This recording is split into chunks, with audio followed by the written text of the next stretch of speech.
ஒரு காட்டில் உள்ள தேள் தன் நண்பனை பார்க்க சென்று கொண்டிருந்தது. அப்பொழுது வழியில மிகப்பெரிய ஆத்த பார்த்துச்சு. ஐயையோ, இவ்வளவு பெரிய ஆறா? இது நான் எப்படி தாண்டி போவேன் என்று யோசித்தபடியே நின்று கொண்டிருந்தது. அப்போது அந்த வழியா ஒரு ஆமை வந்துச்சு.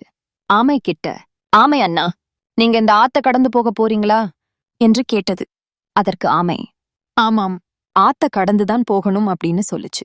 அப்பொழுது தேல், ப்ளீஸ் அண்ணா, என்னையும் கூட்டிட்டு போய் அக்கறையில இறக்கி விட்டுடுங்களே அப்படின்னு பாவமா கேட்டுச்சு. அதுக்கு ஆமை, சரிவா, என் முதுகு மேல ஏறிக்க அப்படின்னு தேல தன்னுடைய முதுகு மேல ஏத்திக்கிட்டு ஆத்துல நீந்த ஆரம்பிச்சுச்சு. தண்ணில போகும்போது தேளுக்கு ஒரு சந்தேகம்.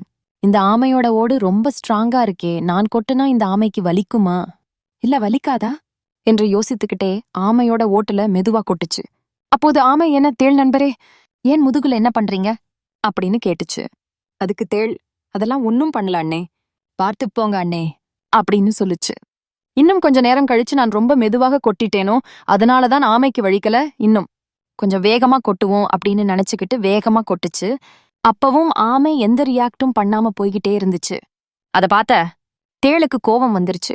நான் இவ்ளோ வேகமா கொத்தியும் இந்த ஆமை அது பாட்டுக்கு போகுதே அப்படின்னு நினைச்சுக்கிட்டு தன்னுடைய பலத்தையெல்லாம் ஒன்னு சேர்த்து மறுபடியும் வேகமா கொட்டுச்சு. அப்பவும் ஆமை ஒன்னும் ரியாக்டும் பண்ணல. இது தேளுக்கு இன்னும் கோவத்தை அதிகமாக்கி விட்டது. கொஞ்ச நேரம் கழிச்சு, என்ன தேள் தம்பி, என் முதுகுல என்ன சாகசம் பண்றீங்க அப்படின்னு ஆமை கேட்டுச்சு. அதுக்கு தேள், அதெல்லாம் ஒன்னும் பண்ணல, நீங்க வழிய பார்த்து போங்க அப்படின்னு திமிரா பேசுச்சு. என்ன தேள் தம்பி, பேச்சு எல்லாம் ஒரு டைப்பா போகுதே அப்படின்னு ஆமை கேட்டுச்சு. அதுக்கு தேள் கொட்டுறது என்னுடைய இயல்பு, அதான் லைட்டா கொட்டி பார்த்தேன். இப்ப அதுக்கு என்ன என்று திமிராக கேட்டது.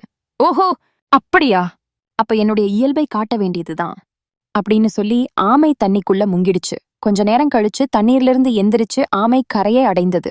கரையில் நின்னு ஆத்த பார்த்துச்சு. அப்போது ஆத்துல தேள் செத்து மிதந்தது. நீதி.